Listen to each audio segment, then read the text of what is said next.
Notre prochain arrêt va nous faire découvrir une initiative qui innove en alliant économie circulaire et économie sociale. Car si le projet de bois public vise à recycler le bois des arbres malades pour en faire des pièces de mobilier urbain, sa force repose sur sa collaboration avec des ateliers d'ébénisterie qui misent sur l'insertion sociale. Un véritable travail d'équipe qui permet à la communauté qui a perdu ses arbres de les retrouver sous une autre forme.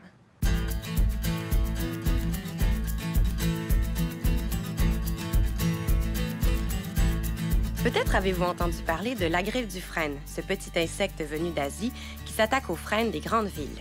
À Montréal, quelques 13 000 arbres malades ont dû être abattus depuis 2011. Une saignée qui en menace 200 000 autres sur le même territoire. Grâce à Bois public, environ 700 arbres abattus auront trouvé une seconde vie à travers la conception de près de 200 pièces de mobilier public.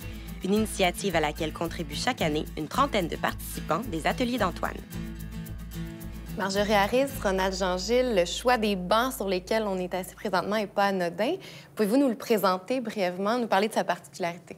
Effectivement, c'est des bancs qui sont en frêne. Le bois nous a été donné par Ronald, Bois public, qui va vous en dire plus. Mais ce qui est intéressant dans ce produit, c'est un nouveau produit pour nous.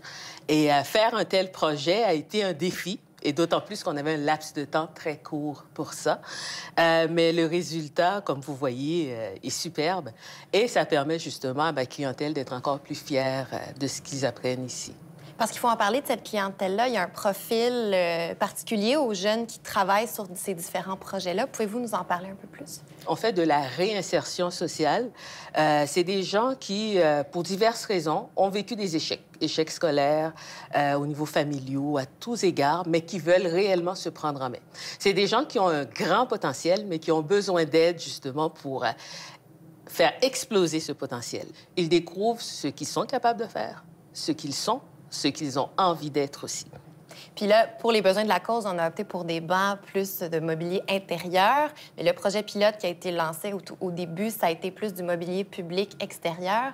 Ronald Jean-Gilles, pouvez-vous nous parler un peu de ce projet pilote, de la première mouture de Bois public? Bien, le premier projet pilote a été fait avec l'arrondissement de Rosemont-la-Petite-Patrie, qui cherchait une façon plus écologique et socialement responsable de gérer les frênes qu'ils devaient abattre à cause de la grille du frêne, donc les arbres qui étaient infestés. La pratique courante au niveau des municipalités était de réduire tout ça en copeaux, donc les arbres étaient déchiquetés.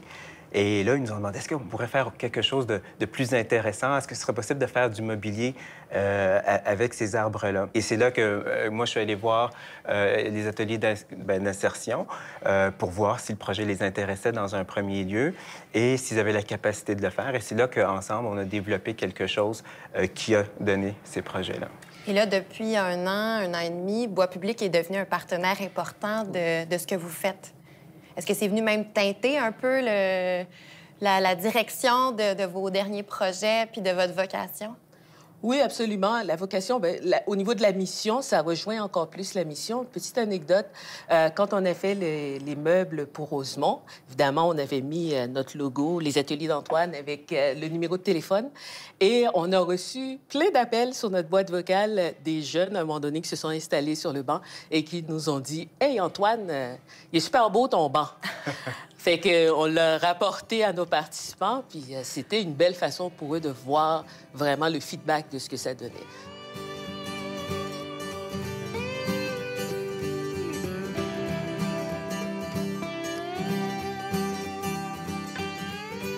Ronald Jean-Gilles, les arbres qui sont affectés par la grille du frêne ont une particularité même physique. Est-ce que ça a un impact sur la façon de travailler le bois ou ça vous ajoute des contraintes dans votre travail?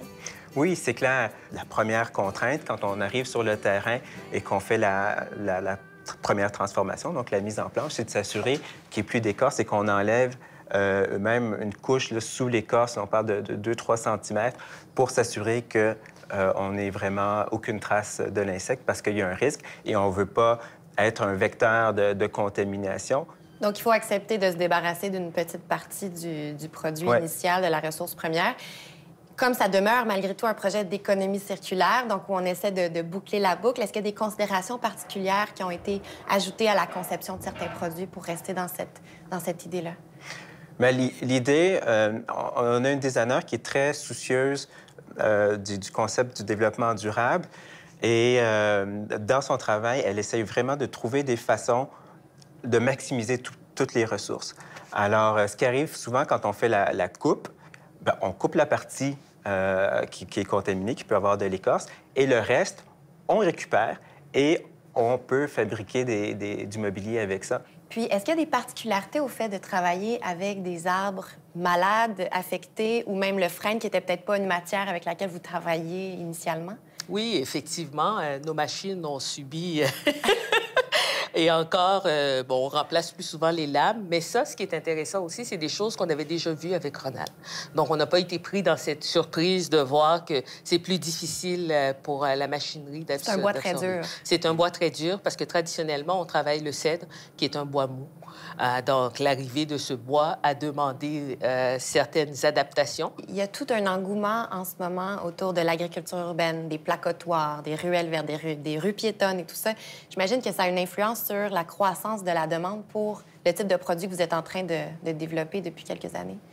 Oui, en effet, je vous dirais que ça fait 6 ans que je suis en poste à la direction générale et on a doublé notre chiffre d'affaires. Et c'est dû, entre autres, à ces produits. Qui est tout à votre avantage. Absolument.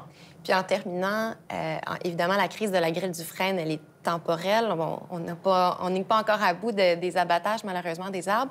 Mais est-ce qu'au-delà de cette crise-là, il y a d'autres avenues qui pourraient être explorées avec Bois Public? Depuis la nuit des temps, les municipalités abattent des arbres pour toutes sortes de raisons. Et ces arbres-là ne sont pas nécessairement valorisés. Donc, nous, ce qu'on veut faire, c'est que même après l'épisode de la grille du frêne, c'est continuer à valoriser les arbres, toutes les différentes essences et à réaliser des projets de cette même nature-là. Marjorie Harris, Ronald Jean-Gilles, merci beaucoup d'avoir été avec nous. Merci. Merci.